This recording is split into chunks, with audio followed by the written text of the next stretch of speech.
Okay, so, Jonathan? Yes, I'm here. I'm here.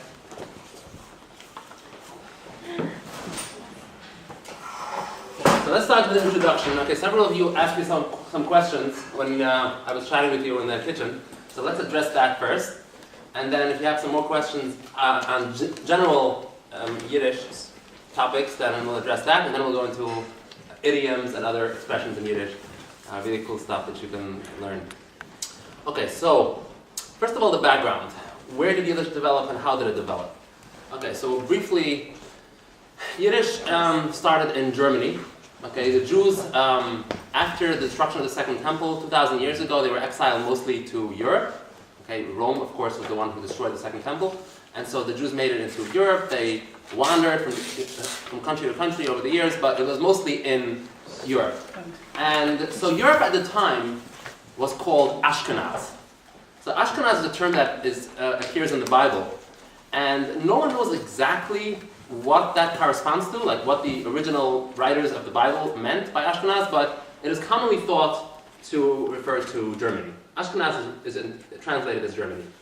And so this is a term that was used during the Middle Ages, it was used by Jews to refer to Germany. So Tzarfat, for example, was used to refer to France, and again, it also appears in the Bible somewhere. We don't know what the original writers had in mind when they said Tzarfat, but in Middle Ages, medieval terminology, it refers to France. Okay, so how did Yiddish evolve? It's very simple. Okay, the Jews, if you know a little bit about medieval history, Jewish history, the Jews lived in their own enclaves. They did not really mingle with the general culture. Okay, they had their own rules. You couldn't eat together, for example. You couldn't drink wine together. I mean, that's a big sin because they're considered like idol worshippers, even though technically they're not, but that's a whole debate. Are Christians idol worshippers or not? But so the Jews had basically their own world. Okay, it's not like nowadays where you have Jews who are regular citizens, they're emancipated, they can vote, and they participate in all secular activities of their host culture.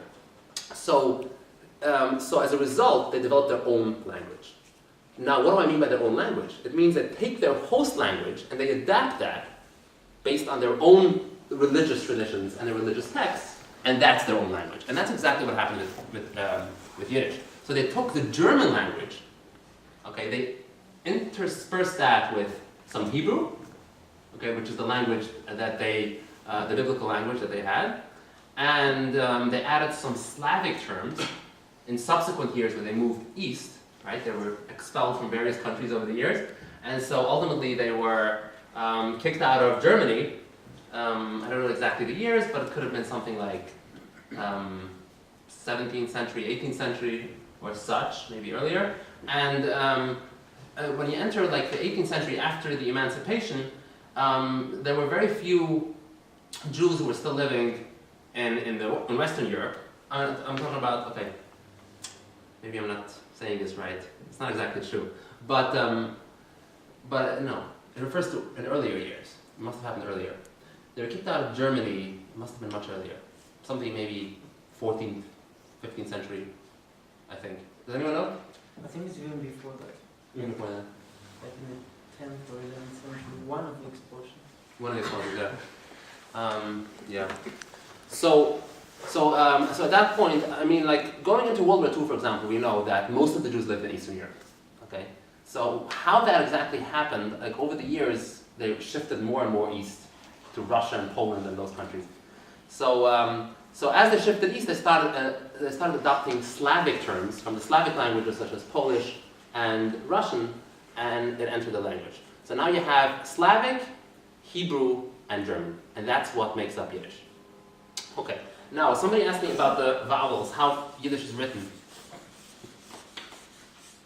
Okay, so the way it works is that this is a hybrid language, right? So on the one hand, it has a lot of derivatives from Hebrew, and on the other hand, it is actually a Germanic language, based in its fundamental structure. So what they did is they wrote it in Hebrew. So they used Hebrew characters to write the language. So the script was Hebrew, but the actual language is not Hebrew, for the most part. it's Germanic, right? So the way it works is so what they do is they take some of the letters of the alphabet. Okay, in the Hebrew alphabet, most of the letters are consonants. Okay, some of them can be used as vowels, but the vocalic system in Hebrew is actually not alphabet-based. It is based on marks, such as this is a kametz, patach, tzerei. You guys know The vowels are dots. Right. It's called diacritics, okay, marks instead of alphabet. So, however, in Yiddish there are no diacritics. So in Yiddish, all the vowels are actual alphabets. So what they did is they took the following letters: Aleph, Hey, Vav, Ayin, and Yud. Okay, so these letters correspond as follows. Aleph is mostly the A sound, such as this word, far. Okay, this is a patach, A sound, far. The Hey is usually A sound, and usually it's going to be a word that is Hebrew. Okay, so for example, this word here, tzura. Tzura means a distress, trouble. Okay, so this is the A sound. The Vav, notice that I'm spelling it here with two. I'm doubling the letter. There's two of these. That's because here it's a consonant to distinguish it from a vowel. So actually, I have to write only one. One indicates a vowel. Okay, so as a vowel, it would be O. O, or it would be U. O or U. So this is sort of similar to the way it is in Hebrew. So you would write, for example, Un. Does anyone know what this word means? Un? And And, right. Very simple word, Un. So you wouldn't write this, because by definition, a vav is either U or O. So in this case, it is U. And it is understood, when people speak the language, and this is pronounced Un. Now the ayin is a novelty, because the ayin in Hebrew, the ayin is not a vowel. It's never a vowel in the Hebrew Bible or in any other medieval literature. It is only a vowel in Yiddish. Okay, and here, does anyone know what vowel it is? The ayin? Right. So it's equivalent to a segol. So this one is either a cholim or a shurik. Right? And the ayin is a segol. So an example of this would be mer. Do you know what this word means? see or more? More. Yeah.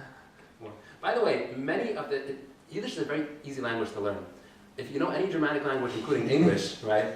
Almost every English word, unless it is a Romance word, right, derived from a Romance language, has a cognate in English.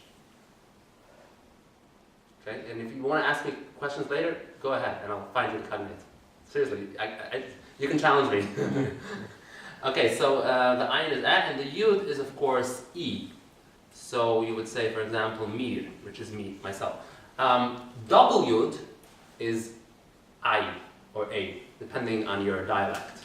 The Polish Jews would pronounce it a, I think. The Hungarians, which is my heritage, would pronounce it I. So that's also another vowel. So double yud.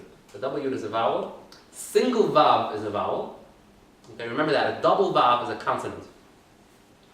Okay, so that distinguishes a double vav from. That distinguishes the vowel from the consonant. If it's double, it is a consonant. If it's single, then it's a vowel. Okay, so double vav equals consonant. Remember that. Okay, let's see. Did I mention everything? We have the aleph. The hey is rarely used. It's mostly for Hebrew terms, not for Germanic terms.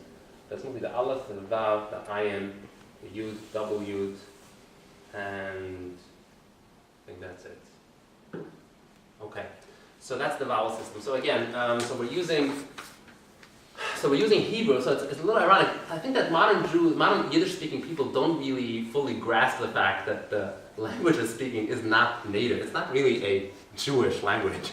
It's a Germanic language, and these people are not exactly the most liked people, right? These are people who expelled them many times, and 60 years ago they tried to annihilate the entire Jewish people.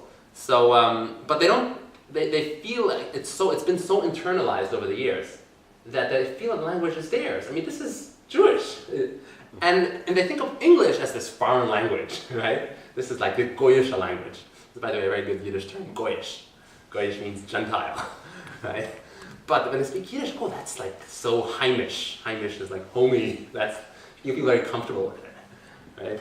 So, but the fact of the matter is that it's a foreign language. Okay, so that's okay, yeah. So let me talk more about who speaks the language nowadays and in what context is it being spoken. Okay, so what happened is during the Emancipation and the Reformation and all that in Europe, so the Jews were welcomed into mainstream society. Okay, all the ghetto walls fell down, and they were welcome to pursue their professions, enter college, etc. And the result of that was that the Jews stopped speaking their own language, okay, because their own language went hand in hand with their own subculture. So once the subculture was dropped, there was no need, there was no point, in fact. It wasn't even desirable anymore to speak their own language because they wanted to assimilate at that point.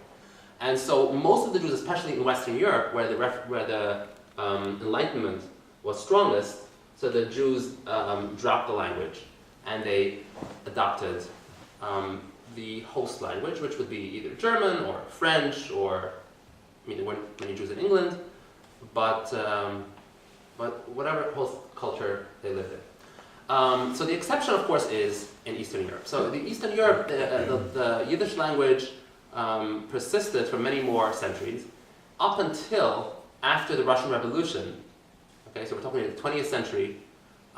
It still existed. Now, there was a brief renaissance of sorts of the language in the late 19th and early 20th century.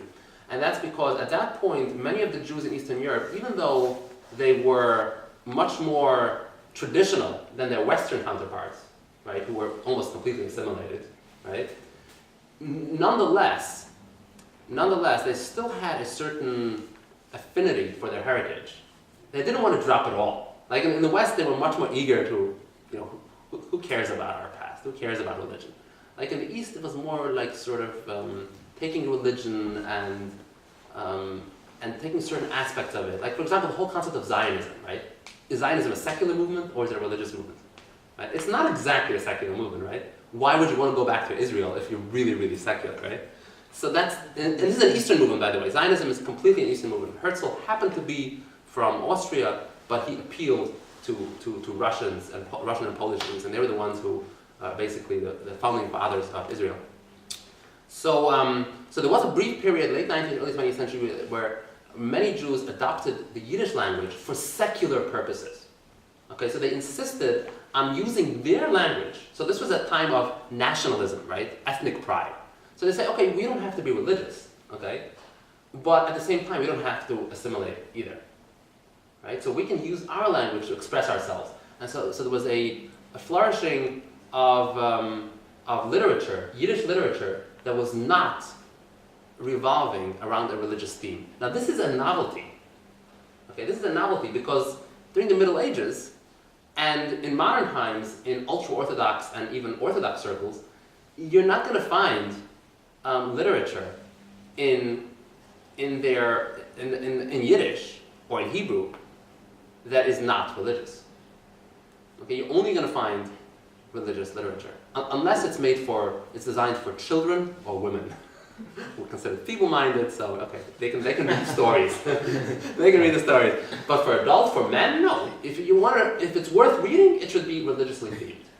Okay. Otherwise, it's not worth publishing. It's not worth printing. It's not worth reading. Get it out of the house. Schmutz. It's garbage. So that's the story with the language. Okay. So there was this brief resurgence of Yiddish in a secular context.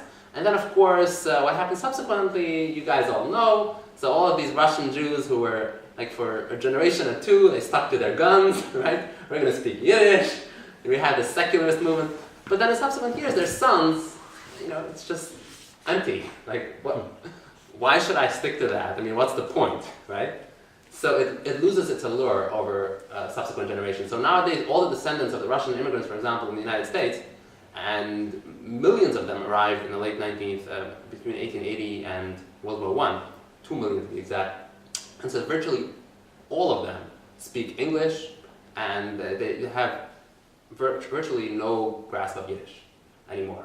Now, in the early days, of course, there were Yiddishists, the first generation, the second generation to some extent.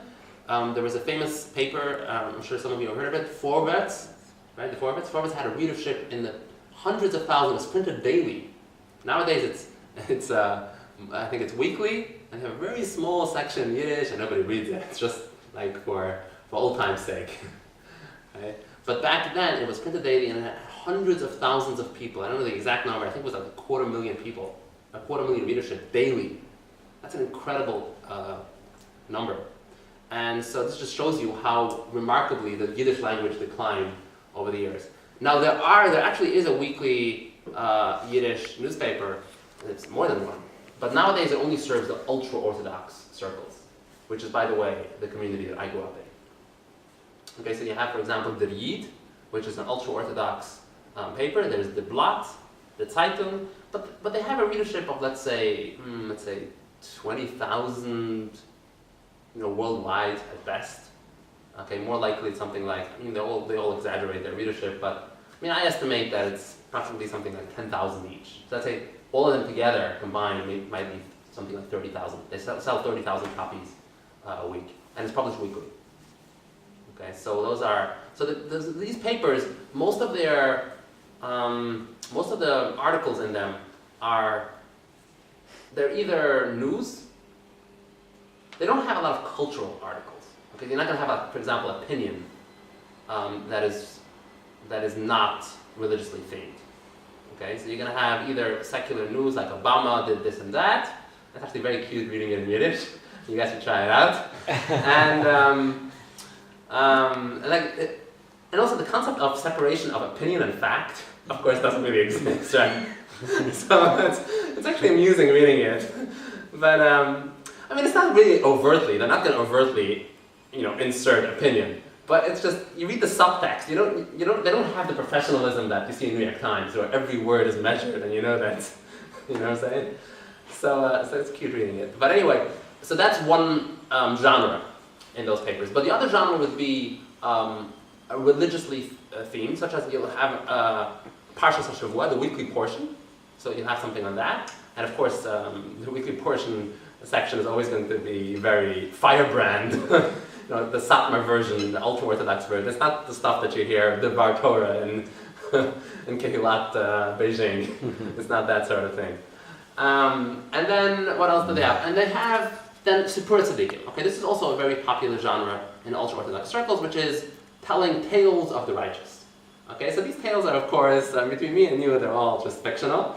But does the reader actually think they're real? I don't know. I've always wondered. But they're almost invariably, they have some miraculous element in them, or they have some foretelling of the future. Okay, and presumably that's proof of the validity of the whole argument. And I never really understood that. How does that prove? Okay, let's assume that this righteous one actually knows the future. Okay, for argument's sake, let's see that's true. But how does that prove anything? How is that going to augment my level of faith? Do I believe in God more? Am I going to practice more because of that? So I don't know. But that's the effect that it has on most people. Okay, so now I've given you a long introduction. Any questions? What is your name? Mm-hmm. I think you didn't mention this. That's why they say, when you assume, you make an ass of you and me. Okay, let me not assume. My name is Jacob Gluck. The famous Jacob Gluck. Can you ask that question in Yiddish? Ich kann nur auf Deutsch sprechen oder fragen. Ich verstehe Deutsch, ja. Ich glaube, dass auf Yiddish man sagt... Was ist dein Name? What's your name? Was ist dein Name? Jacob, can you tell us a little bit about your background? My personal background. I grew up in Borough Park, which is a neighborhood in Brooklyn. And there's a very large community of ultra-Orthodox Jews in Brooklyn nowadays. And I grew up in one of those communities. More specifically, there are various Hasidic sects. They're ultra-Orthodox. They're usually referred to in the secular papers. And that's what I call them. Or you can call them Haredi. Haredi is a Hebrew term. In Israel, they're referred to as Haredi. And so I grew up in a Hasidic sect called the Satmar. Okay, so the Satmar are known to be fervently anti-Zionist. And So I grew up with for example, a teacher who every day, the first thing in the morning, the first order of business was 10 minutes of anti-Zionist rhetoric. And I was an 11-year-old at the time. And he would just rant and rave about all that. And I was like, what are you talking about? But all the other kids were sheepishly, taking it all in. So I was like, okay, if they get it, then I'm not going to say nothing. So he was clad in his talit, which is his prayer shawl, and his tefillin, so to add solemnity to the occasion. And I was, this has got to be real. And he would just like shake back and forth. Nur Verzeihung hat alles Schlecht, was kommt zu den Jiden, is because of that. So, I want to ask you something. Yeah. Did they ever mention that the Rebbe of Satmar was rescued by the Zionists in the Holocaust? yeah, that's true. Yeah. That's true. The Kastner transport. Yeah, Rabbi Teitelbaum, Joel Teitelbaum, was included in the Kastner transport, and it's true. Yeah. They left. I mean, there's nothing. What are they going to say about it? Yeah, it happened to be. I mean, what are you going to do? I mean, it's not really a contradiction of their ideology, because when it comes to rescuing your life, I mean, let's say you really hate the person, but for some reason the guy is willing to rescue you to save your life. I mean, wouldn't you accept it? I mean, you can't ask him to decline the offer because he hates them, right? And the question really should be, why did they accept him? That's the question. Is it hate, or is it they're just totally misguided, going back to Zionists, just so far off the right path? It's not really hate Israel, is it? It's more like they're just, what are they doing? They think that's a way to meet God? It's something more like that, right? Your guys are so misguided. That's what who thinks. The Satmars think. The Satmars, yeah, but What, that they shouldn't have Israel if it's not a religious, like if it's not governed by like religious law. yeah, but are you relating to the question of like the Kastner transport and Teitelbaum? Why Yeah, is well, you're saying hate, but it's not really hate, right?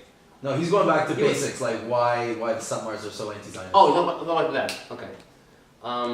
Hate. Is maybe the wrong word. It's more like they're just totally on the wrong track, right? Right, yeah. Israel. Yeah, I mean there are known stories about Teitelbaum that he actually aided people who had Zionist opinions and Zionist leadings. Also known as there was a very prominent party 40, 50 years ago known as the Mizrahi Party. Okay, so the Mizrahi was religious Zionists, and originally Rabbi Teitelbaum was very much against them because he thought that they put the religious approval onto the movement, right? So kind of like they're like befuddling the whole issue. Instead of like separating them and portraying them as an outcast because they're not religious, now you have this religious Zionist and making them seem more acceptable to religious people, right? So originally he was very much against them, but there are stories about the Rabbi Teitelbaum Zionists showing up at his door and asking him for help, and he would give them generously, help them with money for various causes. And so that would sort of prove your argument that Rabbi Teitelbaum wasn't against them on a personal level; it was more the ideology. So when you actually need help, especially if you're a religious person, you're a religious Zionist, and you come in and you ask me for help, I'll help you any time of the day. But when it comes to your ideology, I'm all against that. And how many Satmars are there? Satmars nowadays, it's a very good question. Nobody knows the answer. It's a very loose movement. Unlike other Hasidic sects, which are smaller and more tightly controlled, the Satmar is a much looser movement, which also allowed me to escape. Yeah, that's besides the point. And so it's difficult to answer that question because it's not clearly defined, and it depends on how you gauge. I mean, how do you define who's a Satmar, right? Like my father almost never visited the contemporary Satmar Rebbe at the time, Rabbi Moshe Teitelbaum. He was the nephew of Rabbi Joel Teitelbaum. I don't think he ever, maybe once or twice in over a decade, which is nil. I mean, that's almost offensive, And yet, I was considered a Satmar. My father was considered a Satmar, and he was accepted. Now, this would only happen at Satmar. If you were Baba or Bells or any other Hasidic sect, you never visit your rabbi. No such thing. You're not a disciple. You're not a follower. And so Satmar, this just shows that Satmar was much more loosely structured. And So yeah, so What's so the how best many? guess? Okay, my best guess. My best guess would be between 50,000 and 150,000, depending on how you define. There's a common In the term US or in the world? worldwide, yes. And there's a common term called Satmar gestimmt. It's a Yiddish term. It means Satmar aligned with Satmar.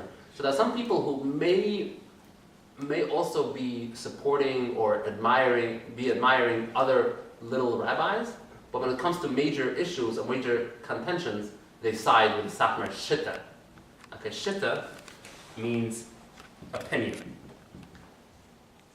Okay, now in the Satmar context, it almost invariably refers to their anti-Zionist stance, okay, which Satmar is known for. So when you talk about the Satmar Shitta, you're talking about their anti-Zionism. So when it comes to these sort of questions, they'll follow the Satmar's lead. When it comes to other things, they'll have their own little rabbis that they... Because remember, why do people do this? They do this because they want a sense of belonging, right? So the Satmar has become too large to manage. So it's not enough to be a Satmar anymore because you're getting lost in the shuffle, right? So people are seeking more and more to create smaller groups where you have a stronger sense of belonging. Okay, so nowadays, especially nowadays, I'm sure some of you know that there's this major factional dispute in Satmar nowadays. So you have the two sons of Rabbi Moshe Tadavam who are fighting over the reins of who should control Satmar, and so now you don't belong to Satmar anymore. So you belong to either Zalman or Aaron. Okay. And like whenever you say I'm a Satmar, right? Which one? The next question is going to be which one, right? Which one? Is it Zalman or Aaron? And they're both in the US. They're both in the U.S. Aaron is in Kiryas Joel, which is in Monroe Yeah. in Orange County. I've been to Kiryas Joel. Really? Yeah. What did you do there?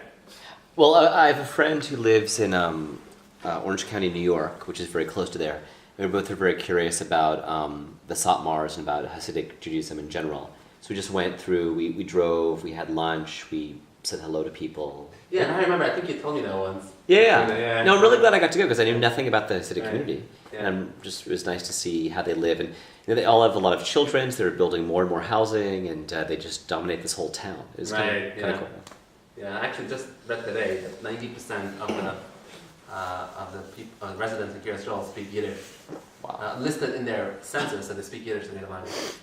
But yeah, Kiryas Joel is it's a Satmar experiment that they started in the late 70s, and it turned out to have been wildly successful. They never anticipated it to be so successful, but they should have done it a long time ago, because other like Square did that. It was the first Hasidic sect to do that. They started in the 50s, Square, and then Tosh did it in Canada, and then there's who else did this? Let's say there's Square, there's Kiryas Tosh, there's Kiryas Kasho. Mm-hmm. So a Kirya, the word Kirya means a village. So in modern Yiddish, it refers to like a little suburb on the outskirts of some city, usually New York, but sometimes it could be like Toronto or Montreal, where you have your own community. So it's mostly restricted to only that specific Hasidic sect. And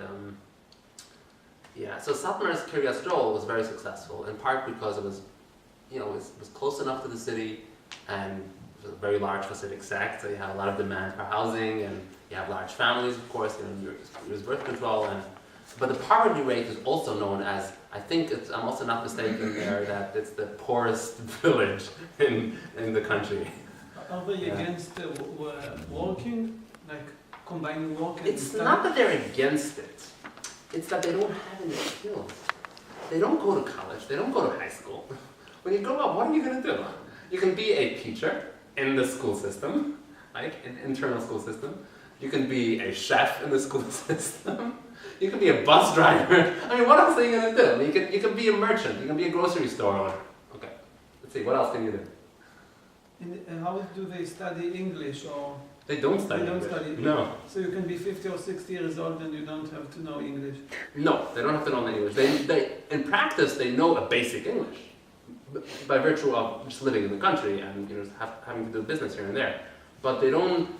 First of all, they don't practice it for the sake of practicing it. They don't.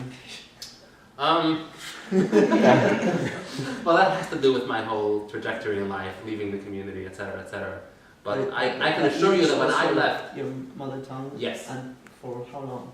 for my entire stay in the Hasidic community. And you So learn I'm English? done. When did you learn English?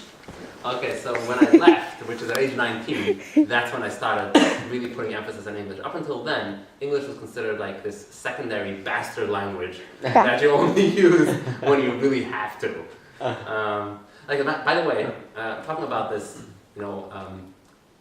derided languages, Hebrew is considered the Tumana language among the Satmars, which is defiled. Tuma means defiled. Yeah, modern Hebrew. Yeah, modern Hebrew, right? So in Satmar, it's considered unacceptable to utter even a single word of modern Hebrew because it's the Tumana language. The Zionists speak that language, so they defiled it. So they don't speak the language. I know, this is.